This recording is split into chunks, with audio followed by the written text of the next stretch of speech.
పసుపు తాడు మూడవ భాగం. రెండవ భాగంలో వాసంతి బాబాయ్ సహాయంతో ధనవంతురాలవుతుంది. ఆమె దగ్గర అమరేంద్ర డ్రైవర్గా చేరుతాడు. మోహన్ వలలో పడకుండా చూడాలని చాలా ప్రయత్నిస్తాడు. కథ కొనసాగుతుంది. మోహన్ ప్రవేశంతో ఆ సంభాషణ ఆగిపోయింది. ఓ మోహన్, రారా, ఆప్యాయంగా ఆహ్వానించారు వాసంతి, ఆనందయ్య. చూడు అమర్, నువ్వక్కడలే, మరో కుర్చీలో కూర్చోమో. మోహన్, నా ఎదుటికి రా, ఎదురుగా కూర్చొని మాట్లాడు. ఎన్నాళ్ళైంది నువ్వు వచ్చి అన్నది వాసంతి. అమరేంద్ర అంతటి అవమానాన్ని గరళం మింగినట్లు మింగి కుర్చీలో నుండి లేచి మరో చోట కూర్చున్నాడు. అతడికి మరి భోజనం చెయ్యాలని కానీ అక్కడ ఉండాలని కానీ లేదు. అయినా మోహన్ని పరీక్షించాలనే ఉద్దేశంతో అక్కడే ఉన్నాడు. మోహన్ అటు ఇటు చూసి సుజీ ఏది అని అడిగాడు. అవకాశం కోసం చూస్తున్న అమరేంద్ర వెంటనే సమాధానమిచ్చాడు. ఆ రోజు వాసంతి పిక్నిక్కి వెళ్ళినాడు. మీరు సుజాత గదిలో కబుర్లు చెప్తున్నారు చూడండి, నేను వచ్చేసరికి గుర్తుందా? మోహన్ ముఖం మలినమైంది. వాసంతి గంభీరంగా వింటోంది. అయితే ఏమిటి, ఏమైంది అన్నాడు మోహన్ తేరుకుని. ఆ మర్నాటి ఉదయం నుండి సుజాత కనిపించడం లేదు. గాబరాగా అందరి ముఖాలు చూశాడు మోహన్. ఏమైంది మరి అడిగాడు వాసంతిని. తెలియదు, ముక్తసరిగా అన్నదామె. ఆ రోజు మీరిద్దరూ గదిలో తలుపులు వేసుకుని చాలా మాట్లాడుకుంటున్నారు నేనొచ్చేసరికి. ఏమిటా మాటలు? అప్పుడు సుజాత ఎలా ఉంది? విచారంగా ఉందా? సంతోషంగా ఉందా? ఏమి చెప్పింది మీతో? అమరేంద్ర ఒక్కొక్క ప్రశ్న అడుగుతుంది. మోహన్ ముఖంలో ఒక్కో కళ తగ్గింది. వాసంతి కోసం వచ్చాను. లేదు, సుజాతతో 4 మాటలు మాట్లాడి వెళ్ళిపోయాను. That's all. అది సరే, కానీ సుజాత ఏం మాట్లాడింది? ఏ తీరులో ఉన్నది? కాస్త జ్ఞప్తికి తెచ్చుకొని చెప్పగలరా? Amar, what do you mean? కూర్చున్న చోటు నుండి పొగరుగా లేచాడు మోహన్. పెద్ద డిటెక్టివ్ లాగా ప్రశ్నలు అడుగుతున్నావే, నా మీదేమైనా అనుమానమా నీకు? అమర్ తొణకలేదు. నేను అనలేదు, మీరే భుజాలు తడుముకుంటున్నారు. ఈ వారం రోజులుగా మీరెక్కడున్నారు? షటప్. సరిగ్గా ఈ సమయంలో వాసంతి కలగజేసుకుంది. అమర్, నీ హద్దులు దాటకు. నా అతిథిని, స్నేహితుణ్ణి అవమానించుతున్నావా నువ్వు? వాసంతి, సుజాతను మనం తెచ్చుకోవాలంటే మనకు అన్ని విషయాలు తెలియొద్దా? కోపం తెచ్చుకోవాల్సిన అవసరం ఏమున్నది? నీ స్నేహితునిగా మోహన్ గారికి కూడా మనకు సహకరించవలసిన బాధ్యత లేదా? లేదు, ఖండితంగా అన్నది వాసంతి. అవును, తిని కూర్చోలేక ఒళ్ళు పొగరుతో పోయి ఉంటుందది. పోనీ దాని గురించి నా స్నేహాలు త్యాగం చేయలేను. నువ్వు మోహన్కి క్షమాపణ చెప్పుకో, తీక్షణంగా అన్నది వాసంతి. అంతటి అపరాధమేమీ నా వల్ల జరగలేదు, తొణక్కుండా సమాధానం చెప్పాడు అమరేంద్ర. సరే, నేను వెళ్తున్నాను వాసంతి. కోపంగా అడుగులు వేస్తున్న మోహన్ని వాసంతి పిలుపు ఆపింది. మోహన్, నువ్వెందుకు వెళ్ళాలి? వెళ్ళేవారే వెళ్తారు, రా కూర్చో. తింటున్న భోజనం ప్లేట్ తోసేసి లేచి చేయి కడిగేసుకున్నాడు అమరేంద్ర. వాసంతి, నీ క్రింది ఉద్యోగి అయితే అయ్యాను, కానీ నీ బానిసను, నీ చేతిలో ఆటబొమ్మను మాత్రం కాను. ఈ ఇంటిలో ఉంటున్న కారణంగా వ్యక్తులతో కొంత అనుబంధం ఏర్పడింది. సుజాత ఒక చిన్న చెల్లెల్లాగా అనుక్షణం గుండెల్లో మెదులుతోంది. ఆ బాధ్యత కొద్దీ కొన్ని మాటలు మాట్లాడడం అపరాధం కాదు. నన్ను వెళ్ళమని చెప్పే వరకు వచ్చావు, మంచిది. యజమానులైన ఆనందయ్య గారు కూడా ఒక్క మాట చెప్తే వెళ్తాను. అంతవరకు మౌనంగా ఈ కలహాన్ని చూస్తున్న ఆనందయ్య ఎటూ మాట్లాడలేక నేలచూపులు చూడసాగాడు. సరే, వెళ్తాను అని తన గదిలోనికి వెళ్ళి తన సూట్ కేసు తెచ్చుకున్నాడు అమరేంద్ర. వెళ్తున్నాను. ఇదిగో ఇవి కారు, జీప్ల తాళాలు. ఇవిగో గోడౌన్స్ తాళాలు. ఇదిగో నా చేతిలో చేసిన ఖర్చుల జాబితా. ఇదిగో నా దగ్గరున్న మిగిలిన డబ్బు. బాయ్. అమరేంద్ర గేటు దాటి వెళ్ళిపోయే వరకు ఎవ్వరూ మాట్లాడలేదు. ఆనందయ్య అక్కడి నుండి ముభావంగా నిష్క్రమించాడు. వదిలింది పీడ. తేలిగ్గా ఊపిరి పీల్చుకున్నాడు మోహన్. నేను బిజినెస్ టూర్లో మంగళూరు వెళ్ళాను. ఆ విశేషాలన్నీ నీకు చెప్పాలని ఎంత ఉత్సాహంతో వచ్చానో. ఏం జరిగింది ఇక్కడ? మోహన్ నిట్టూర్చాడు. మర్చిపో మోహన్, ప్లీజ్, నా కోసం అనునయించింది వాసంతి. సర్లే, ఇదిగో ఈ ముత్యపు ఉంగరం నీకోసం తెచ్చాను. అంత దూరం నుండి. బాగుందా? ఆ వస్తువును మోహన్ని తేరిపార చూసింది వాసంతి. ఎందుకింత ఖరీదైనది నా కోసం? తనకు అలవాటైన అందమైన నవ్వు నవ్వాడు మోహన్. ఎందుకో తెలుసా? ఆ ప్రదేశాలన్నీ తిరిగి చూస్తుంటే మజాయే లేదు. పక్కన నువ్వుంటే ఎంత బాగుండును అనిపించింది. ఎప్పుడూ నీ తలంపే. అందుకే వెతికి వెతికి నీ కోసం ఆ ఉంగరం తెచ్చాను. ఈసారి బాంబే వెళ్ళినప్పుడు ముత్యాల నెక్లెస్ తెస్తాను. కబుర్లు చెబుతూ అతడు ఉంగరం వాసంతి వేలికి తొడిగాడు. ముత్యాల నెక్లెస్ తెచ్చి ప్రజెంట్ చేయగలంత ధనవంతుడా ఇతను? మాటిమాటికి బాంబే మైసూర్లు తిరగాల్సినంత పెద్ద వ్యాపారస్తుడా? ఆలోచనల్లో కొట్టుకుపోతోంది వాసంతి. ఏమిటి ఆలోచన? నువ్వు రావాలే గాని అవన్నీ తప్పక చూపెడతాను వాసంతి. థ్యాంక్స్. ఆమె ముఖం విప్పారడం గమనించాడతడు. దేశమంతా తిరుగుతూనే ఉంటాను వ్యాపారం నిమిత్తం. కానీ నీ అంతటి అందగత్తెను మాత్రం ఎక్కడా చూడలేదు వాసంతి. నీ కనుల వంటి కనులు అసలు ఈ ప్రపంచంలో లేవు. అతడి ఒక్కొక్క చేష్ట ఆమెలోని ఆభిజాత్యాన్ని మరపింపజేస్తోంది. ఏది ఉంగరం సరిగ్గా సరిపోయిందా? వదులా. ఆమె చేతిని తన చేతిలోకి తీసుకుని సున్నితమైన ఆ వేళ్లను నిమురుతూ అర్ధయుక్తంగా ఆమె కళ్ళలోకి చూశాడు మోహన్.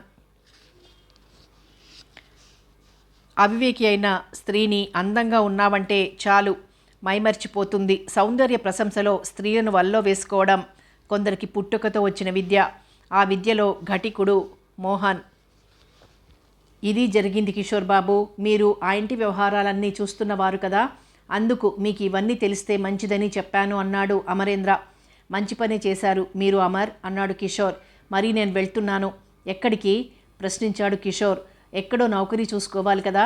వద్దు అమర్, నా మాట వినండి. ఆ ఇంటిపై మీకు చాలా అభిమాన ఆప్యాయతలున్నాయి కనుకనే కదా ఇంత శ్రమ తీసుకుని వచ్చి నాకు చెప్పారు. చూద్దాం ఇంకా ఏం జరుగుతుందో. మీరు వెళ్ళొద్దు. నా అతిథిగా ఇక్కడే ఉండమని కోరుతున్నాను. అమరేంద్ర కిషోర్ మాట కాదనలేకపోయాడు. రోజులు గడుస్తున్నాయి. అప్పుడప్పుడు వెళ్ళొస్తున్న కిషోర్ ద్వారా అమరేంద్రకు అన్ని వివరాలు తెలుస్తూనే ఉన్నాయి. సుజాత జాడ తెలియరాలేదు. వాసంతి మోహన్ల వివాహ నిర్ణయం జరిగిందని, ఆ సందర్భంగా పెద్ద విందు ఏర్పాటు చేస్తున్నారని తెలిసి అమరేంద్ర వ్రయ్యలవుతున్న గుండెను చేత్తో పట్టుకున్నాడు కాసేపు. వివాహం ఎప్పుడు? అడగలేకడిగాడు అమరేంద్ర. వివాహం వచ్చే సంవత్సరం ఎప్పుడో, ఇప్పుడు కాదు అన్నాడు కిషోర్. ఆ రోజు అమరేంద్ర భోజనం చేయలేదు. కిషోర్తో సరిగ్గా మాట్లాడలేదు. కిషోర్ అంతా గమనించుతూనే ఉన్నాడు. అతనికి అంతా అర్థమయ్యి కానట్లుంది. కారులో బయలుదేరింది వాసంతి. తన వివాహ నిశ్చయపు కార్డులు తానే పంచిపెడుతోంది. హలో కిషోర్, మీరు పార్టీకి రావాలి అంటూ ఆనందంగా పిలువవచ్చిన ఆమె అక్కడ అమరేంద్ర కూడా ఉండడం చూసి చకితురాలైంది. హలో అమర్, ఎలా ఉన్నావు అని ముందు తానే పలకరించింది. బాగానే ఉన్నాను, నువ్వు తప్పక రావాలి అంటూ ఒక ఆహ్వాన లేఖ ఇచ్చింది. అమర్ మందహాసం చేశాడు. నా వంటి వారికి అక్కడ తావుండదు. ఇక్కడి నుండే నేను మనసారా ఆశీర్వదించి అభినందించుతాను అన్నాడు. మీరు? కిషోర్ని అడిగింది. ప్రయత్నిస్తాను అన్నాడు కిషోర్. ఆమె వెళ్ళిపోతుంటే ఇరువురు యువకులు గంభీరంగా చూస్తూ ఉండిపోయారు. కిషోర్, అమర్. కిషోర్, అమర్, త్వరగా తలుపులు తెరవండి. తలుపులు విరిగేట్టు బాదుతున్నారెవరో. లేచి చూస్తే వాసంతి ఒక దాసీ మనిషి. ఏమైంది అన్నాడు అమరేంద్ర. కబుర్లకు వ్యవధి లేదు. రా, చిన్నాన్నను త్వరగా డాక్టర్ వద్దకు తీసుకువెళ్ళాలి అని ప్రాధేయపడింది వాసంతి. వెళ్ళు. నేనెందుకు? అమర్. దీనాతి దీనంగా మారిపోయింది వాసంతి స్వరం. వాళ్ళంతా తప్పతాగి పడి ఉన్నారు. డ్రైవరు, నౌకరు, మోహన్, అతని స్నేహితులు. ఎవరికీ స్పృహలు లేవు. చిన్నాన్న ఏదైనా తినరానిది అతిగా తిన్నారో ఏమో ఎగశ్వాసతో ఉక్కిరి బిక్కిరవుతున్నారు. నా వివాహ నిశ్చయం రోజునే ఆయనకి ఏదైనా అయితే ఇక నేను మనశ్శాంతిగా బ్రతకలేను. వెళ్ళు అమర్, కిషోర్ కూడా అన్నాడు. అమర్, కక్ష ఉంటే నాపై సాధించు, తర్వాత ప్రస్తుతం రా. అతన్ని రెండు చేతులు పట్టుకుని భోరుమన్నది. ఆ లుంగి బనియన్ వేషంతోనే పరుగున పోయి కారును ఆగమేఘాలపై పరిగెత్తించాడు. మర్నాడు మధ్యాహ్నానికి పూర్తిగా స్పృహ వచ్చిన ఆనందయ్య అమర్ రెండు చేతులు పట్టుకుని కన్నీరు కార్చాడు. అమర్, ఆనాడు నేను పెద్దరికం నిలుపుకోకపోయినా ఈనాడు నువ్వు నీ పెద్ద బుద్ధి చూపావు, నా ప్రాణం నిలబెట్టావు. వాసంతి, ఇక నేను వెళ్తాను. వెళ్ళిపోతున్న అతడి దారికి అడ్డుగా పరిగెత్తింది వాసంతి. అమర్, ఆనాటి నా అవివేకాన్ని మర్చిపో. ఎప్పటిలా నీ ఉద్యోగం, నీ పనులు చూసుకో. నువ్వు లేనిది ఈ ఇంట ఒక్క పని సవ్యంగా జరగదు. పొలంలో కూడా అన్ని విషయాలు అస్తవ్యస్తంగా తయారయ్యాయి. ప్లీజ్. అవును అమర్, నీవెక్కడికి వెళ్ళొద్దు. పెద్దవాడిని అడుగుతున్నాను అన్నాడు ఆనందయ్య. మరీ పంతంగా ఉండలేకపోయాడు అమర్. అప్పుడప్పుడే మత్తు వదులుచుకుని లేచి వచ్చిన మోహన్ అయిష్టంగా చూశాడు అమర్ని. అమర్, నిన్నటి పార్టీ బిల్లులన్నీ ఆఫీస్ టేబుల్ మీద ఉన్నాయి. ఇక ఆ పేమెంట్స్ అవి నువ్వే చూసుకో. నాకు ఈరోజు విశ్రాంతి కావాలి అన్నది వాసంతి. మోహన్ పళ్ళు నూరుకుంటూ నిష్క్రమించాడు.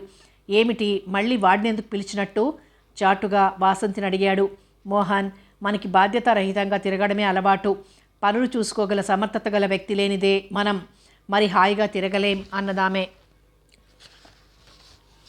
ఈ మాటలు నచ్చనట్లుగా మోహన్ మరి తర్కించలేదు. కొన్ని ముఖ్య విషయాలు మాట్లాడాలని ఆ ముందు రోజు నుండి చూస్తున్నాడు అమరేంద్ర. కానీ వాసంతి దర్శనమే దుర్లభంగా ఉంది. సరే, ఆమె గదికే వెళ్ళొస్తాననుకుని అటు నడిచాడు అమరేంద్ర. అక్కడ వాసంతి మోహన్ల నడుమ ఏదో వాగ్యుద్ధం జరుగుతూ ఉండడంతో గుమ్మం వద్దనే ఆగిపోయాడు. రోజు సిటీ వెళ్ళి నువ్వు చేస్తున్నదేమిటి? ఎందుకు ఇంతింత డబ్బు రోజు? వాసంతి కఠినంగా అడుగుతోంది. డబ్బెందుకేమిటి? ఖర్చు చేసుకోవటానికి పెంకెగా అన్నాడు మోహన్. రోజు సిటీ పోయి రావడం మాటలా? ఎంతటి ధనవంతులకైనా మాత్రం ఎంత ఖర్చు? అయినా నేను ఇక్కడుండగా నువ్వు ఒక్కడివి తిరిగి రావడం ఏమిటి అని అడిగింది వాసంతి. ఏమిటి, నువ్వున్న లాభం నాకు విడివిడి గదులు, అందుకే కదా కాలక్షేపానికి పోయి వస్తున్నాను. వాసంతి సమాధానం చెప్పలేదు. మాట్లాడవేం, మన ఇద్దరికీ పెండ్లి అని అందరూ నిర్ణయించేశారు. విందులు వినోదాలు చేసుకున్నారు. ఇక పెళ్లి కాకపోతుందా? ఎందుకు ఇలా దూరంగా బ్రతకడం? నువ్వేమైనాను, వివాహం అయ్యే వరకు దూరమే. ఇక ఇటువంటి తర్కాలు అనవసరం. అయితే నా రాకపోకలను గూర్చిన తర్కం కూడా నీకు అవసరం లేదు. మోహన్, నా ఓర్పును పరీక్ష పెట్టకు. నాకు తెలిసినంత వరకు నీ విషయంలో మాత్రమే నేనింత సహనంతో ప్రవర్తిస్తున్నాను. డబ్బు కోసమే నువ్వు ఈ పెళ్లి నిశ్చయం చేసుకున్నావనే అభిప్రాయం అందరికీ కలిగితే అవమానం కాదు? అనునయంగా అడిగింది వాసంతి. వివాహం నిశ్చయం అంటూ ఏమీ లేకుండానే నువ్వు నాతో ఒంటరిగా చాలా చోట్లకు వచ్చినప్పుడు లోకం ఏమనుకుని ఉంటుందో కూడా ఆలోచించు. తన హద్దులు తెలియని అమర్గాడిని అర్ధరాత్రి పోయి దేవిరించి తెచ్చి మరలా ఇంట పెట్టుకున్నావు. దానికి ఏమనుకుంటున్నారో జనం. కాస్త అలా బయటకు వెళ్ళి విను అన్నాడు మోహన్ వెక్కిరింతగా. కొన్ని నిమిషాలు నిశ్శబ్దం తర్వాత వాసంతి స్వరం కోపంగా వినిపించింది. నీ అసలు నైజం ఇదే అయితే నేను మరలా ఆలోచించి నిర్ణయించుకోవాల్సిందే. నువ్వు ఆలోచించుకో. కోపంతో బయటికి దూసుకొచ్చిన వాసంతికి అక్కడ అమరేంద్ర ఉండడం మహా చిరాకనిపించింది. ఇతడెందుకు ఇక్కడ ఉండి అన్నీ వింటున్నట్టు అనుకున్నదామే. కొన్ని విషయాలు మాట్లాడాలి అన్నాడు అమరేంద్ర. ఇక్కడేం మాట్లాడతాం, కిందికొస్తానుగా విసుగ్గానేసి మెట్లు దిగి హాల్లో సోఫాలో కూలబడింది వాసంతి. ఆమె మనసంతా అల్లకల్లోలంగా ఉన్నది. వాసంతి, ఒక స్నేహపూర్వక సలహా వినగలవా? ఏమిటి? వాసంతి కనులు మూసుకుని అడిగింది. వివాహం అనేది ఇద్దరు స్త్రీ పురుషులకు జీవితాంతం బంధించి ఉండే వ్యవస్థ. అందుకే ఆ వ్యవస్థను తేలిగ్గా తీసుకోకూడదు. గౌరవంగా మన్నించి నిర్ణయాలు చేసుకోవాలి. వాసంతి మౌనం వహించి అతడు చెప్పేది వింటోంది. కిషోర్ ఉత్తముడు, అతడిని కాదని మోహాన్ని నిర్ణయించుకొని నువ్వు పొరపాటు చేశావని అనుకుంటున్నాను. ఇప్పటికైనా మించిపోయింది లేదు అన్నాడు అమరేంద్ర. చురుగ్గా కళ్ళు తెరిచి చూసింది వాసంతి. ఆ ముఖంలో త్వరగా రంగులు మారిపోసాగాయి. అదాటుగా లేచి టెలిఫోన్ వద్దకు నడిచింది. ఏదో నంబర్ డయల్ చేసింది. హలో, కిషోర్ గారేనా మాట్లాడేది? కిషోర్ గారు నేనా? నా పేరా? అవన్నీ ఎందుకులేండి. నేనెవరినైతే ఏం కానీ ఐ లవ్ యూ ముసలి పెళ్లి కొడుకు గారు అని రిసీవర్ టక్కున పెట్టేసింది. ఏమిటిదంతా? నీకు అసలు మతి ఉందా వాసంతి? విచలితుడైన అమర్ మందలింపుగా అన్నాడు. పాపం పెద్ద మనిషి కిషోర్తోనా నీ పరిహాసం? పరిహాసం కాదు, గుణపాఠం. వాసంతి కంఠం కంగుమన్నది. గుణపాఠం చెప్పాను. ఆడపిల్ల అనగానే ప్రతి వాడికి ప్రేమజాడ్యము పెళ్లి మంత్రాలు గుర్తుకు వచ్చే జబ్బేమిటని. ఎందుకు అసలు అతడికి నాపై కోరిక? అతడిలో ఆశ అంకురింపజేసింది మీ చిన్నాన్నగారే. అదంతా నాకు అనవసరం. నాకు ఇష్టం లేదని చెప్పానుగా. మోహన్లో కొద్ది చెడు ఉంటే ఉండుగాక. ఆ రూపం, ఆ అందం, ఆ చలాకీతనం లక్షల్లో ఒకరికి కూడా ఉండవు. అయినా అతడెవరైనా ఒకసారి నిశ్చయమైన వాడే భర్త అన్నది వాసంతి. నీలో ఆధునిక భావాలు, ప్రాచీన భావాలు రెండూ కలిసి ఉన్నాయి. అదే వచ్చిన ఇబ్బంది. మోహన్ గురించి నాకు చాలా తెలిసింది. అందుకే ఇంతగా చెప్తున్నాను, ఆ గోతిలో పడొద్దని అన్నాడు అమరేంద్ర. ఏమిటా తెలిసింది? స్త్రీల విషయంలో అతడు చెయ్యని మోసం, ఆడని అబద్ధం లేవు. అసలు అతడి జన్మే సక్రమమైంది కాదట ఒక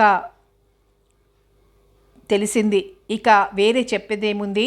చదువు ఉన్నది కానీ అతడికి సంస్కరించలేకపోయింది. ఆ జీవితానికి ఒక ఆదర్శము, నీతి నియమాలు లేవు. గతం గురించిన విచారం కానీ, భవిష్యత్తును గురించి భయం కానీ, వర్తమానం గురించి విచక్షణ కానీ అతడి దరిచేరవు. చీకు చింత లేక ఏ క్షణానికి ఆ క్షణం బ్రతుకుతాడు. చదువు, చక్కదనం, చాతుర్యం ఎరగా వేసి అగుపించిన అందగత్తెనల్లా అందుకోవడమే అతడి ధ్యేయం. షటప్ ఐసే, పట్టరాని ఆగ్రహంతో అరిచింది వాసంతి. నా కాబోయే భర్త గురించి నా ఎదుటే ఇన్ని చెప్పడానికి నీకెన్ని గుండెలు? Get out. I don't need your services. Get out I say. చండికలాగా ఊగిపోతోంది వాసంతి. అమరేంద్ర తొణకలేదు. ఆమె మౌనం వహించి కూర్చునే వరకు అలాగే చూశాడు. తర్వాత నెమ్మదిగా అన్నాడు, వాసంతి, నీ కోపం నాపైన కాదు, నిజాన్ని తట్టుకొనలేని దుర్బలత్వం అది. అంతే. నిజం నిష్ఠూరంగానే ఉంటుంది, మందు చేదుగానే ఉంటుంది. నిదానంగా ఆలోచించుకో. ఇక నేను ఉద్యోగం వదిలిపోవడం అనే దానికి సిద్ధమే. అయితే మీ వ్యవహారాలన్నీ ఏ లోపం లేకుండా చూసే సమర్థవంతుడిని ముందు ఉద్యోగంలో నియమించు. మరుక్షణమే నేను పోతాను, సరేనా? వాసంతి 2 చేతులతో ముఖం కప్పుకొని ఒక్కసారి భోరున విలపించింది. వాసంతి, బాధగా పిలిచాడు Amarendra. No, please Amar, please, నాకేమీ చెప్పకు. నన్ను కొంచెం సేపు ఒంటరిగా వదిలేయి, ప్లీజ్. నాకేమీ వినాలని లేదు. వెళ్ళు. పొలం పనులేమవుతున్నాయో చూడు. వెళ్ళి కారు రిపేర్కి వచ్చింది, దాన్ని బాగు చేయించు. నా ఎదుటి నుంచి మాత్రం వెళ్ళిపో. నా క్షేమం కోరిన వాడవైతే నన్ను ఒంటరిగా వదిలే కొంతసేపు. ఉన్మాదిలాగా చెప్పిన మాటే చెప్పి ధారాపాతంగా కన్నీరు వర్షిస్తున్న ఆమెను 2 క్షణాలు చూసి నిట్టూరుస్తూ నిష్క్రమించాడు అమరేంద్ర. మహా అరణ్యం వంటి మనసుతో ఓ గంటసేపు అలా స్తబ్దంగా కూర్చుండిపోయిన వాసంతి దుస్తులైనా మార్చుకోకుండా తాను పొలం వెళ్ళిపోయింది. మరో కారులో 50 మంది కూలీలు పనిచేస్తున్న చోట గొడుగు వేసుకుని నిలబడిన అమర్ వద్దకు ఎకాఎకిన వెళ్ళి నిలబడి అమర్ అని ఆవేశంగా పిలిచింది. దిగ్భ్రాంతిని కప్పిపెట్టుకుంటూ, నడవండి, అలా షెడ్లో కూర్చోండి, ఏమిటి పని అని అడుగుతూ అతడు ముందు దారి తీసిన వాసంతి కదల్లేదు. పెద్ద పనేం లేదు, ఒక్క మాట వినిపో అమర్, నేను వెళ్ళిపోవాలి అన్నది పెద్ద కంఠంతో. పనివారంతా ఆసక్తితో వింటున్నారు. మీ ముఖం ఏడ్చినందువల్ల ఉబ్బినట్టు అందరికీ తెలుస్తోంది. ఇక్కడేం మాట్లాడకండి, నడవండి అన్నాడు అమరేంద్ర అతి రహస్యంగా. పర్వాలేదమ్మర్, తెలియని అందరూ పక్కపక్కలాడతారు అంతేగా అన్నది వాసంతి. చేసేదేమీ లేక అమరేంద్ర నేలచూపులు చూస్తూ నిల్చున్నాడు. అమర్, నా మాటలకు కోపంగాని వచ్చి నువ్వు వెళ్ళిపోయావేమోనని వెతుక్కుంటూ వచ్చాను. నన్నొక పిచ్చిదానిగా జమకట్టి నా మాటలను లెక్క పెట్టుకోకుండా తేలిగ్గా తీసుకో. అంతేకాని ఎప్పుడు నన్ను వదిలిపెట్టి వెళ్ళిపోకు. నీ అండ లేనిదే నేనొక అడుగైనా ముందుకు వెయ్యలేను. అంతే, అది చెప్పడానికే వచ్చాను. వచ్చినంత వేగంగానూ వెళ్ళిపోయింది వాసంతి. సముద్రపు ఆటుపోటుల వలె ఈ అమ్మాయి అనురాగాన్ని, ఆగ్రహాన్ని కూడా నిగ్రహించుకోలేదు. ఈ ప్రపంచంలో ఎలా బ్రతుకుతుందో అనుకున్నాడు అమరేంద్ర. తమ పనులను మాని సినిమా చూస్తున్నంత వేడుకగా చూడసాగిన పనివాళ్లను అదలించుతూ ఆలోచిస్తున్న సమయంలో స్కూటర్ వచ్చి ఆగింది. కిషోర్ స్కూటర్ దిగి తనకెదురుగానే రావడం గమనించిన అమరేంద్ర కలవరపడ్డాడు. ఏమిటిలా వచ్చారు? అమర్ బాబు, ఒక మంచి వార్త అంటున్న అతడి ముఖం 1000 వెన్నెల వెలుగుతో మెరిసింది. ఏమిటో? మరీ ఆడపిల్లలా సిగ్గుపడుతున్నాడు కిషోర్. చెప్పండి అన్నాడు అమరేంద్ర. ఈరోజు 1.5 గంటల క్రితం ఒక ఫోన్ వచ్చింది ఒక అమ్మాయి నుండి. అమర్ గుండె దడదడలాడింది. అడగరేం, ఏమా వార్త అని? చెప్పండి అన్నాడు అమరేంద్ర తప్పనిసరిగా నవ్వుతూ. ఆ అమ్మాయి పేరైతే చెప్పలేదు కానీ నా అనుమానం వాసంతి అని. అంతకు మించి నాకే ఆడపిల్లలు తెలియదు. మరి అడగరేం వాసంతి ఏమన్నదని మురిసిపోతూ అంటున్నాడు కిషోర్ ఊహాగానాలలో తేలిపోతూ. తెలుసు, ఐ లవ్ యూ అన్నది, అంతేగా అన్నాడు అమరేంద్ర ముక్తసరిగా. మీకెలా తెలుసు? కిషోర్ నివ్వెరపోతూ అడిగాడు నీళ్లు గారిపోయే కంఠంతో. నేనక్కడే ఉన్నాను. ఆ అమ్మాయి స్వభావమే అంత. పరిహాసాలు, తొందరపాటు ఎక్కువ. అమరేంద్ర మాటలు విని కిషోర్ వదనంలో సంతోషము, నవ్వు ఆవిరిలా ఎగిరిపోయింది. ఎందుకట? పరిహాసం చేసి వదిలేసేంత పనికిమాలిన వాడినా నేను? ఏమిటాము ఉద్దేశం? నిరుత్సాహంతో కూడిన పిచ్చి కోపంతో కిషోర్ తాండవమాడుతున్న సమయంలో దురదృష్టవశాత్తు వాసంతి తిరిగి రావడం జరిగింది. అమరేంద్ర పరిస్థితి చాలా ఇబ్బందికరంగా తయారైంది. ఆ ఇరువురి మధ్య వాగ్యుద్ధమే జరుగుతుందో, తర్క వితర్కాలే జరుగుతాయో తెలియదు. అందుకు తాను సాక్షిగా నిలబడేది మాత్రం జరుగుతుంది అనుకున్నాడు అమరేంద్ర. కిషోర్ను చూసిన వాసంతి ముఖంలో ఎటువంటి భావం కానీ, కనీసం పశ్చాత్తాపం కానీ కానరాలేదు. హలో అన్నది ముక్తసరిగా. అసలే కోపంతో ఉన్న కిషోర్ ముఖం అనేక భావావేశాల ఫలితంగా ఎర్రబారింది. అమర్, చిన్నాన్నను ఒకసారి అలా బయట తిప్పి తీసుకురావాలి. అనారోగ్యం అనారోగ్యం అనుకుంటూ ఈ ముసలాళ్ళు లేనిపోని రోగాలను స్తబ్దతను కొని తెచ్చుకుంటారు. అలా నలుగురిలో తిరుగుతుంటే బాగుంటారని డాక్టర్లు కూడా అన్నారు అన్నది వాసంతి. అమరేంద్ర హర్షామోదాలు వెలిబుచ్చాడు. నిజమే, మీ అభిప్రాయం సరిగ్గా ఉంది. అయితే ఒకటి, వెంట ఎల్లప్పుడూ నువ్వో నేనో తప్పనిసరిగా ఉండాలి. కారుకు దారిలో రిపేర్ రాకుండా ఎప్పుడూ కండిషన్లో ఉండాలి. అలాగే అన్నాడు అమరేంద్ర. ఈ పొలం ఆజమాయిషి వగైరాలకు మరెవరినైనా నియమించు. నువ్వు అన్ని పనులు పైపైన మాత్రమే చూస్తూ ఎక్కువ కాలం ఇంటి వద్ద చిన్నాన్నతోనూ గడపాలి. ఆయనను ఏ కాలక్షేపము లేక ఒక్కడిని వదిలేస్తే మరింత కృంగిపోతారు. ఆయన దుఃఖానికి సుజాత అదృశ్యం తోడైంది కదా. అలాగే మీ ఇష్టం. సుజాత విషయంలో పోలీస్ రిపోర్ట్ ఇస్తే ఏమైనా ఫలితం ఉంటుందంటావా అమర్ అని అడిగింది వాసంతి. అంతవరకు కేవలం ప్రేక్షకునిగా నిలిచిన కిషోర్ అన్నాడు. అనవసరమైన హంగామా ఆర్భాటం మినహా ఎక్కువ ఫలితం ఉండదు. సుజాత తన ఇష్టానుసారం తాను వెళ్ళింది మైనర్ గాని కాదు కదా. నిజమే, కానీ ఆమె సుఖంగా ఉండి ఉంటే ఈసరికి ఉత్తరం రాయకపోయేదా? శ్రోతలు ఇరువురి నుండి సమాధానం రాలేదు. ఆలోచిస్తున్నారు. మిస్టర్ కిషోర్, మీకు బాగా తెలుసు కదా, చిన్నాన్న పూర్వం ఎటువంటి వాడైనప్పటికీ ఇప్పుడు బాగా మారారు. దుఃఖానుభవాలతో నన్ను కానీ సుజాతను కానీ ఆయన ఆంక్షలు పెట్టి బాధపడేట్లు చేసింది లేదు, భయపడేట్లు ప్రవర్తించింది లేదు అన్నది వాసంతి. అవును, తల పంకించాడు కిషోర్. మరి సుజాత ఎందుకు ఇలా చేసినట్టు? ఆమె కోరిక సూటిగా చెప్పవచ్చునే. అయినా అంత భయస్థురాలికి అమాయకురాలికి ప్రేమికుడున్నాడంటే నాకు నమ్మశక్యం కాకుండా ఉన్నది. మరేమైనా కథగాని ఉండి ఉంటుందేమో. సుజాత అదృశ్యం మాటున. కిషోర్ అమర్లు ముఖాముఖాలు చూసుకున్నారు. మీరు బొత్తిగా తామరాకు మీద నీటిబొట్టులాగా ఏమీ అక్కర్లేదు అన్నట్లుంటుంటారు చాలా విషయాల్లో. కానీ మీరు చాలా నిశ్చితంగా ఆలోచిస్తారే, నాకు ఆశ్చర్యంగా ఉంది. కిషోర్ మాటలకి వాసంతి తేలిగ్గా నవ్వేసింది. కానీ అమరేంద్ర కలవరపడ్డాడు. కిషోర్ మాటల్లోని శ్లేషను అతడు గమనించాడు. ఆడవాళ్ల జీవితాలతో ఆడుకునే అల్పుడెవడి మాయలోనో ఈ అమాయకురాలు చిక్కుకున్నదేమో వాసంతి సాలోచనగా అన్నది. ఈ తర్జన భర్జనలన్నీ ఇదివరకే అయినవి కదా అన్నాడు అమర్. కానీ కిషోర్ ఆ అవకాశాన్ని జారవిడవలేదు. ఆడవాళ్ల జీవితాలతో మగవారు ఆడుకున్నా, మగవారి జీవితాలతో ఆడవారు ఆడుకున్నా శిక్షార్హులే, క్షమించరాదు అన్నాడు సూటిగా ఆమెనే చూస్తూ. వాసంతి ముఖంలో ప్రశ్నార్థకం. వాసంతి, మీరు చాలా నిజాయితీగా నిష్కర్షగా ప్రవర్తిస్తారని, అబద్ధం ఆడరని నా అభిప్రాయం. సుమారు 2 గంటల క్రితం నాకు ఫోన్ చేసి మీ అమూల్యమైన అభిప్రాయం స్వయంగా తెలిపింది మీరేగా. వింటూనే వెలవెలబోయిన వాసంతి అంతలోనే తేరుకున్నది. అవును, నేనే అన్నది అతి సాధారణంగా. మీ చర్యలోని అంతరార్థం? వాసంతి సమాధానం చెప్పలేదు.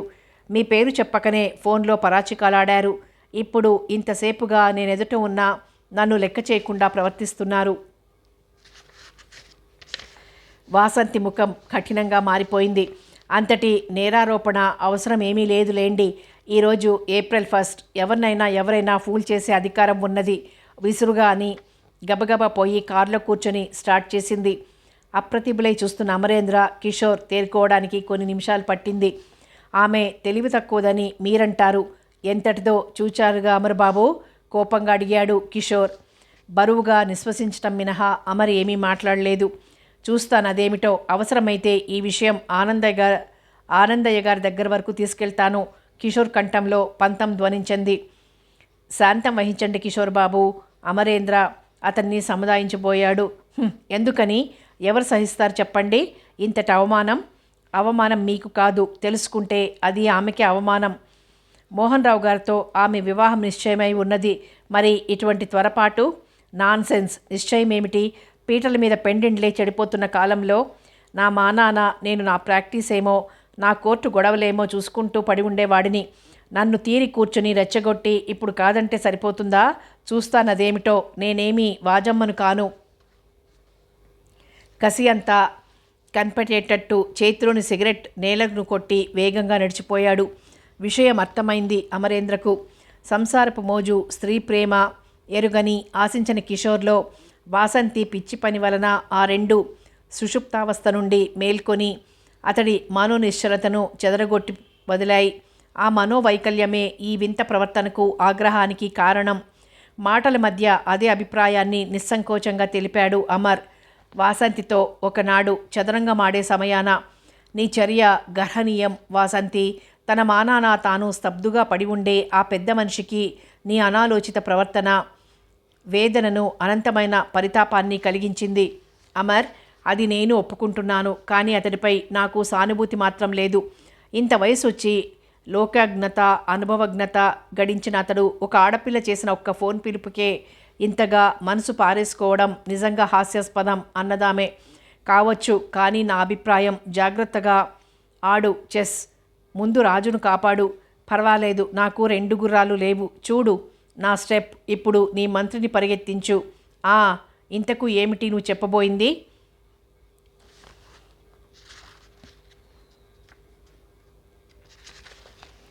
నా మంత్రిని పోగొడితే నీ మంత్రి ఉండడు. వెనక శకటం కాపలా లేదు. సరే, నీ మాట ఏమిటి? కోపం రాదుగా? చెప్పు. అతను అదే కిషోర్. ఎప్పుడు మాట్లాడవచ్చినా ఏదో సాకుతో తప్పించుకుంటున్నావే. ఎన్నాళ్ళిలా పారిపోవడం? అడిగాడు అమరేంద్ర. ఏం చెయ్యను మరి? పరిస్థితి ఇంకా తీవ్రం చేయనా చేజేతులా? అమరేంద్ర అర్థయుక్తంగా నవ్వాడు. అది ఎటు జరిగే పోయింది. ఇంకా అనర్థమేమీ జరగకుండా చూడమంటున్నాను. ఎలా?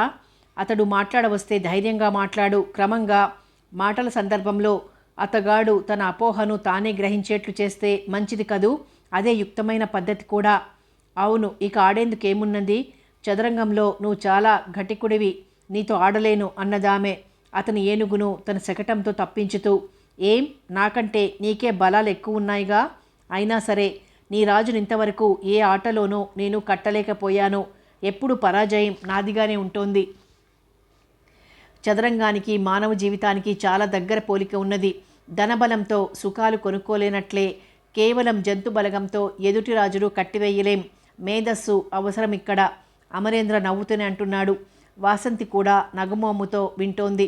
అయితే అంతలోనే ఆ నవ్వు అంతరించి ఆ ముఖం చిన్నదవడంతో అమరేంద్రకు తన మాటల్లో అనాలోచితంగా దొర్లిన తప్పిదం తెలియవచ్చింది. అయితే అది సరిదిద్దుకునే అవకాశం ఇయ్యకుండానే మోహన్ వచ్చాడు. ఏమిటో గురుశిష్య సంవాదం, ఏదో హితోపదేశమో సూక్తి ముక్తావళో వినవస్తున్నాయే. వెటకారంతో కూడి ఉంది ఆ కంఠధ్వని. ఇంకా నిదురవదలని కనులు, మత్తువిడవని నాలుక, స్నానశుద్ధి లేని దేహము. కంపరంగా చూసింది వాసంతి. అమరేంద్ర మాత్రం లెక్క చేసుకోనట్లే తన ఆటలో లీనమై ఉన్నాడు. అక్కడ పొలాలలో, ఇక్కడ ఇంట్లో, మరి బజార్లో ఎక్కడ పడితే అక్కడ అంతర్యామిలా అవతరించే ఈ అమరేశ్వరుడి అసలు ఉద్యోగం ఏమిటి? అటు అమరేంద్రను, ఇటు వాసంతిని క్రీగంట చూస్తూ అడిగాడు మోహన్ రావు. అతడి అల్పబుద్ధి తెలిసినవాడైన అమరేంద్ర ఆట కట్టిపెట్టి లేచాడు మౌనంగా. మోహన్ తన ప్రశ్నలను పొడిగించుతూనే ఉన్నాడు. ఎవరూ మాట్లాడకపోయినా. అటు బయట పనులేగాక ఇటు ఇంట ఆడంగులకు ఆటపాటలు నేర్పే విధి కూడా నీపైనే ఉన్నదనుకుంటాను అమర్. చాలా ఓర్పు గలవాడవులే. సిగరెట్ వెలిగించి విలాసంగా పొగబదులుతూ అమరేంద్రకు అభిముఖంగా ఉండేటట్లు కాళ్ళు బల్లపైకి బారజాపుకున్న అతడిని ఒక్క లిప్తకాలం అలా నక్సిక పర్యంతం చూశాడు అమరేంద్ర. ఆ చూపుల నిర్లక్ష్యాన్ని మోహన్ గ్రహించింతలోనే మరోసారి ఎప్పుడైనా ఆడదాంలే వాసంతి అంటూ వేగంగా నిష్క్రమించాడు అమరేంద్ర. వెన్నంటి బాణాల వంటి మాటలు వినవచ్చాయి. పనిపాటల వాళ్ళందరినీ నెత్తికెక్కించుకుంటే ఇలాగే తరతమ భేదాలు పాటించకుండా ప్రవర్తిస్తారు. ఇప్పుడేమైంది? వాసంతి ప్రశ్న. నీ దగ్గర పనిచేసేవాడు నిన్నే పేరుతో సంబోధించడమా? సాగిపోతున్న అమరేంద్ర సమాధానం వినగోర ఆగి కనిపించకుండా నించున్నాడు. నన్ను వాసంతి అన్నాడనేగా నీ అభియోగం మోహన్? తాపీగా అడిగింది వాసంతి. అవును, రేపు నన్ను మోహన్ అని కూడా పిలుస్తాడేమో. నువ్వు పిలవమని కోరినా అమర్ అలా పిలవడు. ఎవరిని ఎంత దూరంలో ఉంచాలో అతనికి బాగా తెలుసు. ఏమన్నావు? అవును అమర్, నన్ను అలా పిలవడానికి కారణం అతడు నా స్నేహితుడు. మేమిరువురం ఒకే ఇంట్లో ఎదురుబొదురు వాటాల్లో కాపురముండేవాళ్ళం. ఓ! ఈ సత్యం విని హరాయించుకోవటానికి కొంత వ్యవధి అవసరమైంది మోహన్కి. అయితే పూర్వాశ్రమం ఒక్కటేనన్న మాట ఇద్దరిది, అందుకే అంత స్నేహం వెటకారంగా అన్నాడు మోహన్. వాసంతి మాట్లాడలేదు. పూర్వాశ్రమంలో నువ్వు పేదదానమనే గనక నీకు అమర్పై అంత అభిమానమా? ఆ పూర్వాశ్రమం అనాథాశ్రమం అయినా అవహేళన అనవసరం. మనిషికి కావాల్సింది స్వాభిమానం, స్వశక్తిపై జీవితం గడపడం. ఈ రెండు అతడికున్నాయి. ప్రత్యక్ష శ్రోతవదనం పాలిపోయింది. పరోక్షంగా విన్న అమర్ మేను పులకరించింది. చాలు, ఈ తృప్తి చాలు అనుకున్నాడు. వెళ్ళిపోతూ వెనుదిరిగి మేడగది వైపు చూశాడు. అప్రయత్నంగా అమర్ అక్కడ కిటికీ ఊచలు పట్టుకొని వాసంతి నిలబడి ఉంది. ఆమె మనసు బాగుండని వేళ అలా నిలబడుతుందని అమరేంద్రకు తెలుసు. ఇంతకాలానికి ప్రప్రథమంగా వాసంతి మనసున అమరేంద్ర స్వభావాది విషయాలలో మన్నన కలిగింది. అమరేంద్ర ఉత్తముడు. తక్కువ బుద్ధి వారితో తర్కించడం, మిడిసిపడే వారితో పంతమాడడు. దురభిమానులెదుట స్వాభిమానిగా నిరూపించుకుంటాడు. అభిమాన ధనుడు గనకనే ఆనాడు తప్ప మరెప్పుడూ తన వివాహ ప్రసక్తిని తన దగ్గర తీసుకురాలేదు అనుకున్నదామె. అలా ఒంటరిగా నిలిచినప్పుడు అమరేంద్ర గురించిన అనేక ఆలోచనలు రావడమే కాదు, అమరేంద్రను మోహన్ను పోల్చి చూడసాగింది ఆమె మనసు. అంతలోనే ఆ మనసే ఈసడించింది. అమరేంద్ర అద్భుత సంస్కారం ఎక్కడా, మోహన్ ఎక్కడా? మోహన్ అల్పుడు, సంస్కారహీనుడు. కానీ మోహన్ అందం, వేషభాషలు, ఆకర్షణీయమైన నవ్వు, సరదాలు ఆమె ఆలోచించలేకపోతున్నది.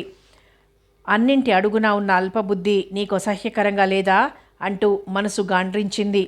ఎంత తర్కించినా మనసును జయించి అమర్పై మోహన్కు అగ్రస్థానం ఇయ్యలేక ఓటమిని అంగీకరించింది. బ్లడ్ ప్రెషర్ బాగా ఎక్కువగా ఉన్నది. వెంటనే హాస్పిటల్లో చేరాలి ఆనందయ్య గారు మీరు. డాక్టర్ మాటలు విని విరక్తిగా నవ్వాడు ఆనందయ్య. అవసరం లేదు డాక్టర్, ప్రాణం పోయినా పర్వాలేదు, ఇంకా ఆ హాస్పిటల్స్ చుట్టూ ఎందుకులేండి వాసంతి కలగజేసుకుంది. చిన్నాన్న అలాగే అంటారులేండి, నేనున్నానుగా. వెంటనే ఏర్పాటు చెయ్యి అమర్, వెళ్ళిపోదాం. పిచ్చి పిల్ల, కడుపున పుట్టిన వాళ్ళు నాకంటే ముందు పరిగెత్తిన అన్న కూతురు నాకు దిక్కైంది.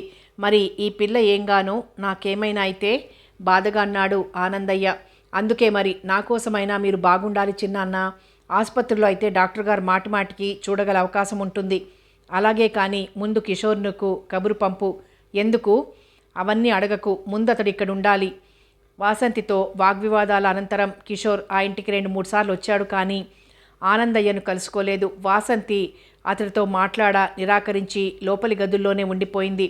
ఆ కారణంగా క్రోధం వల్ల కిషోర్ ఆ ఇంటికి రావడం మానుకున్నాడు.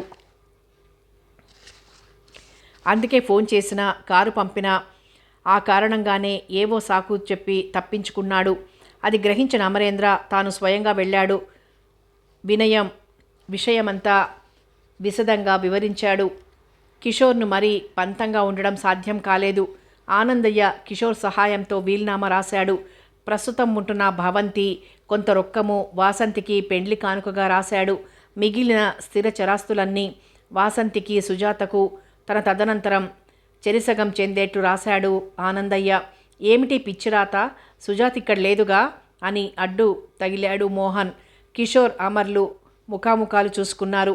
మోహన్ మాటలలో వినిపించుతున్న అభ్యంతరం గ్రహించి, ఎప్పటికైనా వస్తుంది, రాక ఏమవుతుంది ఆనందయ్య ఎదురడిగాడు. వస్తే పడి ఉంటుంది ఒక మూల. మీకు అంత సేవ చేస్తున్నది వాసంతి. ఇల్లు వదిలి నిర్లజ్జగా ఇంటి పరువును పోగొట్టింది సుజాత. వాసంతితో సమంగా ఆమెకు ఆస్తి ఇవ్వడంలో ఉద్దేశం? మోహన్ తీవ్రంగా అడిగాడు. మోహన్ అంతే తీవ్రంగా అదిలించుతున్నట్లే అన్నది వాసంతి. చిన్నాన్న ఇష్టప్రకారం రాసుకుంటారు. ఆయన అంతా సుజాతకి ఇచ్చినా నాకు అభ్యంతరం లేదు. ఆ మాటలు తనకు హర్షదాయకమైనట్టు ఆనందయ్య ముఖకవళికలే చెబుతున్నాయి. కిషోర్, అమర్లు ప్రశంసాపాత్రంగా చూశారు. మోహన్ ముఖం గంటు పెట్టుకుంటూ అన్నాడు, ఇవన్నీ మా విషయాలు, నువ్వు పరాయివాడవు అని చెప్తున్నాను. మోహన్, మనుషులు వీలునామా రాసేదెప్పుడు ఏమైనా ఆలోచించావా? ఇటువంటి పరిస్థితిలో ఇలా మాట్లాడేందుకు నీ మనసు ఎలా అంగీకరిస్తోంది? మోహన్ మరింతగా మాడిన ముఖంతో సమాధానమిచ్చే లోపున వాసంతి, కిషోర్ బాబు, చిన్నాన్నగారు అభిమతం ప్రకారం మీరు రాయండి, మా అందరి ప్రమేయాలు అనవసరం అనేసింది బయటికి నడుస్తూ. అమర్ ఆ వెనువెంటనే నిష్క్రమించాడు. మోహన్ కూడా మరి గత్యంతరం లేక అక్కడి నుండి లేవవలసి వచ్చింది. కానీ అతడి ముఖం కారాలు మిరియాలు నూరుతోంది. సుజాత తిరిగి రాని పక్షంలో ఆమె వంతు ఆస్తి అనాథాశ్రమానికి చెందేటట్లు రాయించాడు ఆనందయ్య. మోహన్కు ఇది కంటకప్రాయంగానే ఉన్నా పైకేమీ మాట్లాడలేదు. అందరితోనూ తప్పనిసరిగా అతడు సిటీ హాస్పిటల్కి బయలుదేరాడే కానీ మనస్ఫూర్తిగా కాదు. అది అందరికీ తెలుసు. దారి పొడుగునా చిరుబుర్లాడుతూనే ఉన్నాడు. హాస్పిటల్కు చేరుతూనే అతడి స్నేహితులు ఎవరో కలిశాడు. వచ్చిన పని ఇతరులకు వదిలి మోహన్ ఆ స్నేహితుని వెంట సినిమాకు వెళ్ళిపోయాడు. అతడి బాధ్యతారహిత ప్రవర్తనకు వాసంతి ముఖం ఎంతగా వడలిపోయిందంటే చాలాసేపటి వరకు అమరేంద్ర కానీ కిషోర్ కానీ ఆమెను పలకరించడానికి సాహసించలేకపోయారు. మేడలో మీ గదులు మినహా మిగిలిన భాగాలన్నీ తాళం పెట్టే ఉంచండి. నువ్వు ఉదయం సాయంత్రం వచ్చి చూస్తూ ఉండు. అమర్ వంట మనిషి భోజనం తెస్తూ ఉంటాడు అన్నది వాసంతి. నువ్వు ఇక్కడెందుకు వాసంతి, వెళ్ళిపోమ్మా ఇంటికి అని చెప్పాడు ఆనందయ్య అనేక విధాల. వెళ్ళి ఏం చేయాలి చిన్నాన్న, ఇంకెవరున్నారు అక్కడ, ఇంటిని భద్రంగా చూసుకునేందుకు అమరున్నాడు అంటున్న వాసంతి కంఠం గద్గదమైంది. తన కన్నీరు ఎవరూ చూడరాదన్నట్లు పోయి కిటికీ చెంత నిలబడింది. అమరేంద్ర చలించాడు.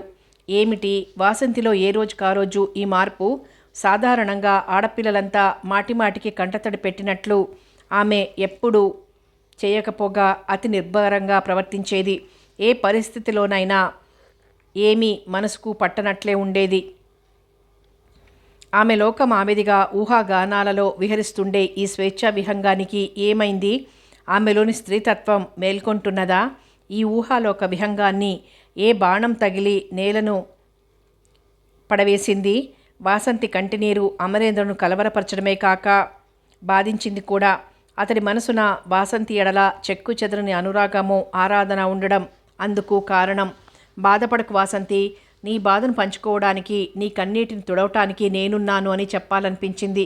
కానీ అతడు అభిమాని, నిస్వార్థపరుడు, అన్నిటికంటే ప్రధానంగా ఎంతో నిగ్రహం కలవాడు.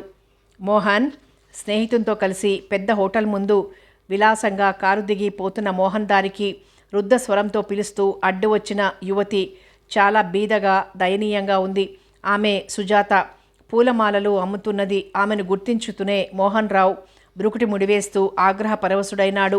మోహన్ బాబు, మీరు ఇంటికి వచ్చి ఎన్నాళ్లైంది? నేను ఆకలితో భయంతో చచ్చిపోతున్నాను, దీనంగా ప్రాధేయపడుతూ చెప్తున్న సుజాత చుట్టుపక్కల ఎవరు తమను చూస్తున్నారోననే బిడియ సంకోచాలు ఏమాత్రం లేక అవకాశం జారవిడుచుకుంటే మరలా మోహన్ కనిపించనేమో అన్నంత ఆతృత వ్యక్తీకరిస్తోంది. మోహన్కి ఆ పరిస్థితి చాలా ఇబ్బందిగా, పరువు పోయేదిగా అనిపించి కంగారుగా అటు ఇటు చూశాడు ఎవరు చూస్తున్నారోనని. ఏమిటిది మతిపోయినట్లు, ఇవాళ వస్తానులే పద, అతను నెమ్మదిగా పళ్ళ బిగువున అన్నాడు. సుజాత ఆ మాటలను నమ్మలేదు. లేదు మోహన్, నువ్వు రావు, నీకు నా స్థితి అర్థం కాదు. చావు తప్ప నాకు వేరే దారి లేదు. కన్నీటి ధారలు కారిపోతుండగా సుజాత మోహన్ దారికి మరింత అడ్డుగా నిలబడింది. నువ్వు తరచూ ఇక్కడికి వస్తావని ఈ హోటల్ దగ్గర మధ్యాహ్నం నుంచి తిరుగుతున్నాను. మరో దారి లేక పువ్వులు అమ్ముతున్నాను. మోహన్ వెంట ఉన్న స్నేహితుడు మరోసారి కలుసుకుందామంటూ వెళ్ళిపోయాడు. శని నడు వస్తున్నాను. మరో దారి లేని మోహన్ తప్పనిసరిగా ఆమెను కారులో ఎక్కించుకుని సుజాత ఉంటున్న ఇంటికి చేరాడు. దారిలో ఎవ్వరూ మాట్లాడలేదు. నన్ను అంత దానవు, ఇంత మొద్దుస్తావు అని పొగిడిన నోటితోనే శని అంటున్నావు కదూ, అంత బరువుగా ఉన్నానా? ఇల్లు చేరే లోపల అడుగు పెడుతూనే భోరుమన్నది సుజాత. మోహన్ మాట్లాడకుండా మంచంపై వాలి ఇంటి పైకప్పు చూస్తున్నాడు. సుజాత తలుపు గడియ పెట్టి వచ్చి అతడి చెంత కూర్చుంది. 2 గదుల ఇల్లు, ముందు వసారా ఉంది. ఓ మాదిరి సంసార్లు ఉండే ప్రాంతం అది. చూడు, ఇంట్లో వంటకు ఏమీ లేవు. ఖాళీ డబ్బాలన్నీ తీసి చూపించింది సుజాత. ఆమె కన్నీరు ఆగలేదు. మోహన్ ఇప్పటికీ నోరు విప్పలేదు. పరిస్థితులు ఎలా ఉన్నా సాంప్రదాయాలు కావాలి ఇక్కడి వాళ్లకు. మెడలో తాడేసి కాళ్లకు మట్టిలేవి అని అడుగుతున్నారు ఇరుగు పొరుగువారు. 15 రోజులైనా నువ్వు రావడం లేదని అనుమానంగా తేలిగ్గా చూస్తున్నారు. నాకెందుకు ఈ శిక్ష? నన్నీ హీనగతి నుండి రక్షించు మోహన్. ఏ మాటకు పెదవి కదపలేదు మోహన్. సుజాత రోదన మాని తేరిపారా చూసింది. కళ్ళు తుడుచుకుని దూరంగా జరిగింది. మోహన్, నేను నా మాటలు నీకింత అసహ్యమైనాయని అనుకోలేదు, క్షమించు. అతడి పాదాలపై చేతులుంచి హీనస్వరంతో అన్నది. మోహన్, ఆఖరి కోరిక ఒక్కటే ఉన్నది. ఈ తర్వాత నిన్నేమీ అడగను. ఒక్క 10 రూపాయలతో మాత్రం నిద్రమాతలు తెచ్చిపెట్టు. అవి కొనుక్కోవడం కూడా నాకు రాదు. అంతా అనుమానంగా చూడొచ్చు దుకాణంలో. అదిరిపాటుతో లేచి కూర్చున్నాడు మోహన్. ఆమె కళ్ళల్లోకి అయోమయంగా చూడసాగాడు. ఆ చూపులకు బెదిరిపోయింది సుజాత. నా మాట నమ్ము మోహన్. ఉరిపోసుకోవడానికి 2 సార్లు ప్రయత్నించాను, కానీ భయం వేసింది. బాధపడి చావాలని లేదు, సుఖంగా చచ్చిపోవాలనుంది. ఇక నా వల్ల ఎవ్వరికీ ఏ పీడ ఉండదు. ప్లీజ్ మోహన్, నీ పాదాల సాక్షిగా ఇక్కడ చావను. ఎక్కడో ఏ మూలకో పోయి అజ్ఞాతంగా చచ్చిపోతాను. ఈ ఇల్లు అది నా గురించే కదా అద్దెకు తీసుకున్నావు. ఈ అద్దె బాకీ మాత్రం తీర్చి ఇల్లు అప్పజెప్పేయి. నువ్వు మందు తెస్తూనే నేను వెళ్ళిపోతాను. ఇక నీకు సుజాత జ్ఞాపకం కూడా అవసరం లేదు. సుజీ, బాధతో విలువిల్లాడింది మోహన్ కంఠం. అతడి చేతులు ముందుకు వచ్చి సుజాతను బలంగా చుట్టివేసి గుండెకు చేర్చుకున్నాయి. ఆమె చెంపకు చెంప ఆనించి ఎంతోసేపు మౌనంగా ఉన్నాడు మోహన్. తన చెక్కిళ్లకు తడి తగలడం గమనించిన సుజాత కొద్దిగా ఆశ్చర్యపడి చూసింది. మోహన్ ఏడుస్తున్నాడు. అతడిని ఆ స్థితిలో చూడటం సుజాతకు కొత్త. రసజ్ఞుడైన మోహన్ను ఎరిగున్నదామె. శోకులరాడైన మోహన్ను తెలుసుంది. క్రోధమూర్తిగా ఎగిరిపడే మోహన్ను చూసింది. ఆమె ఇంకా ఇంకా అతడి అనేక హావభావాల ప్రదర్శనను చూసింది. కానీ మోహన్ రావు ఏడ్వగలడని, అతడికి బాధ అనేది ఉంటుందని మొదటిసారిగా తెలిసింది. కానీ ఇదెంతవరకు సమంజసం? ఇదొక కొత్త అవతారం కాదు కదా. అతడి బంధాన్ని మెల్లగా విడిపించుకుంటూ అన్నది. అడగకూడదని అనుకున్నాను. ఆ ఎదిరింటామె జబ్బు పడింది. సాయం వెళ్ళాను. అప్పుడు తెలిసింది ఆ మందు సీసా ధర అంత ఉంటుందని. ఆవిడ మంచాన ఉన్నన్నాళ్ళు ఆవిడ పువ్వులమ్మే పని నేను చేయడానికి ఒప్పుకున్నాను. ఆ విధంగా ఆ 10 రూపాయలు సంపాదించగలను అనుకున్నాను. కానీ 2 రూపాయలు మిగలడం గగనమైపోతోంది. అవి ఆవిడకు నాకు చాలడం లేదు. లేకుంటే ఏనాడో. ఆపు సుజీ, ఆపు, అలా మాట్లాడకు. సుజాతను దగ్గరకు తీసుకున్నాడు మోహన్. సుజాత చలించలేదు. ఇంకెప్పుడు చెప్పేది మోహన్? ఇన్నాళ్లకు కలిశావు. ఇవాళో రేపో నా తుది రోజు కావచ్చు. నాకే కోరిక మిగల్లేదు. కానీ ఊరిలో తన్నుకు బాధపడి చావలేను. సుఖంగా నిద్రలో ప్రాణం పోవాలని పసిబిడ్డలా బావురుమనేడ్చేశాడు మోహన్. అతడి బాహువలరి సుజాత చుట్టూ మరింత బిగుసుకుంటోంది. ఇందుకే నువ్వంటే నాకు ప్రేమ సుజీ. నేను ప్రేమించిన ఒకే ఒక్క ఆడదానివి నువ్వు. నీకు త్యాగం చేయడమే తెలుసు, ప్రేమించడము తెలుసు. కానీ పోట్లాడటం రాదు. అందరు ఆడవాళ్లలాగా సాధించడం, కోపగించడం రాదు. పరిపూర్ణ స్త్రీతత్వం నింపుకొని నిన్ను నువ్వే అర్పించుకునే పూజారివి. ఇందుకే నేను ద్వేషించలేకపోతున్నాను. కానీ ఏం చెయ్యను? నీకు నేను న్యాయం చేకూర్చలేకపోతున్నాను. నీ అవసరాలు తీర్చలేని అసమర్థుడిని. వద్దు మోహన్, అలా నేనెప్పుడూ అనుకోలేదు. నీకు నాపై ఆ మాత్రం గౌరవము, అభిప్రాయము ఉంటే నా జన్మకదే చాలు. ఆతృతతో కన్ను మూస్తాను. సుజీ, మోహన్, ఏం చెయ్యను?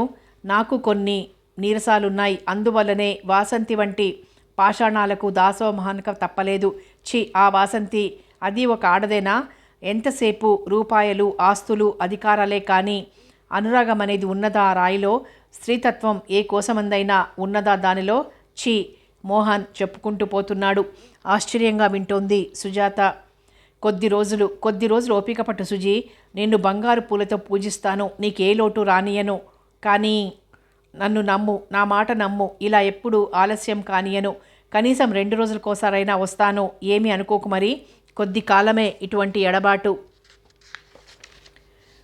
చిన్నాన్న బాగున్నారా? అంతా బాగున్నారు. ఇక మనము బాగుంటాం, హాయిగా ఉంటాం, సరేనా? ఆ రోజు, ఆ మర్నాడు బయటి ప్రపంచమే గుర్తు రానియలేదతడు సుజాతకు. ఇద్దరు మరో ప్రపంచంలో గడిపారు. ఎక్కడికో తయారవుతున్నారు. మళ్ళీ దర్శనం ఎప్పుడో.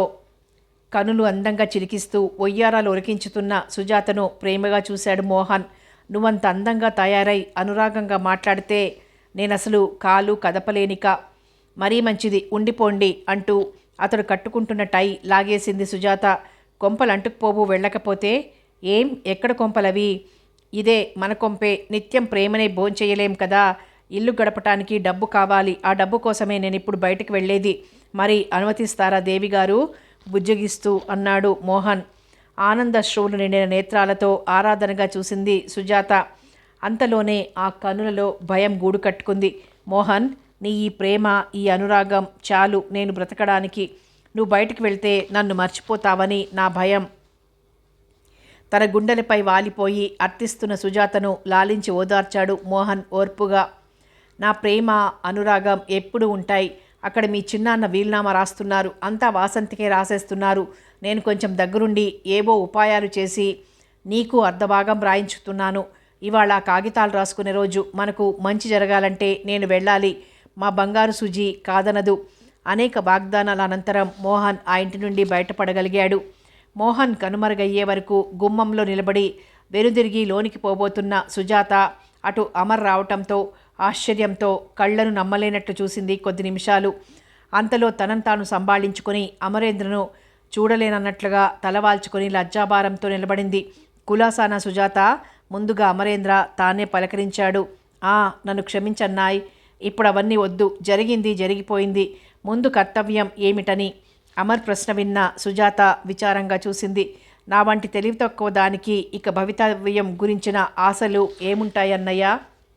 తలవాల్చి సమాధానం చెప్పింది సూటిగా, అమరేంద్రను చూడలేక. కాసేపు మౌనం అక్కడ అధికారం చేసింది. అసలు ఇలా ఎందుకు చేశావు? అమరేంద్ర అడిగాడు. సమాధానమియ్యక బొటనవేలితో నేల రాస్తూ నిలబడింది సుజాత. నీ ఉత్తరం చూసుకొని వచ్చాను, అందులో వివరాలేమీ లేవు అంటూ ఆమె రాసిన ఉత్తరాన్ని బయటకు తీశాడు. అందులో అడ్రస్ మాత్రం ఇచ్చావు. అవును. దీని ఆధారంలో వెతకటం కష్టమే అయిపోయింది. నిన్న సాయంత్రం అందింది లెటర్. ఈ పక్క వీధులని తిరుగుతుండగా మోహన్ కనిపించాడు ఒక చోట. నాకు మొదటి నుంచి అనుమానమే, నువ్వు మోహన్ కారణంగానే ఇల్లు వదిలిపెట్టి వచ్చావని. అవునన్నాయ్. మోహన్ తాను పెద్ద వ్యాపారస్తుడని, వివాహం చేసుకుంటానని అన్నాడు కన్నీటితో చెప్పింది.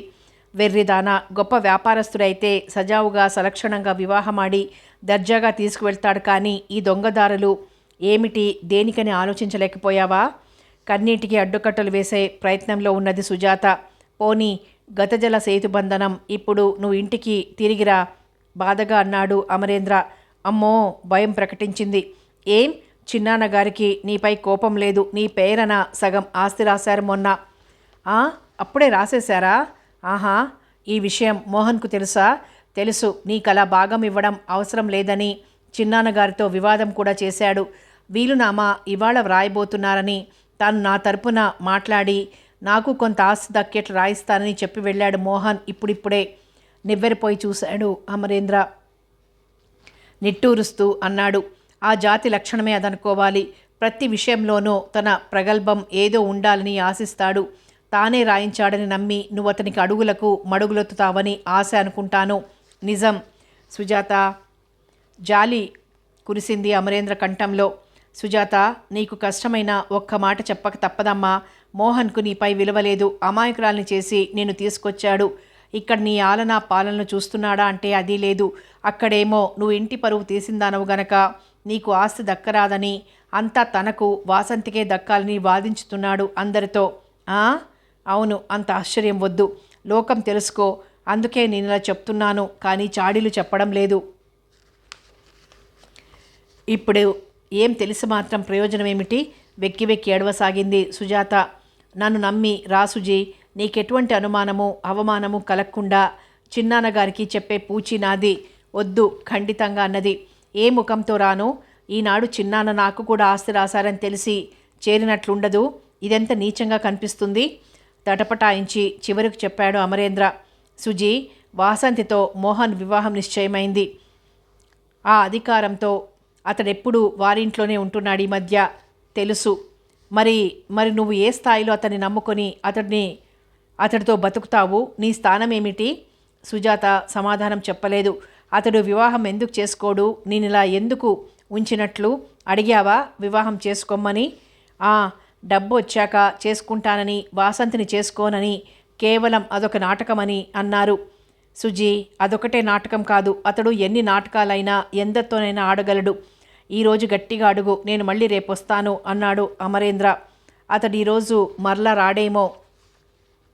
సరే, వచ్చినప్పుడే అడుగు. నీకు డబ్బు అవసరంగా ఉన్నట్లుంది. ఈ 200 ఉంచు, కావాలంటే ఇంకా తెస్తాను.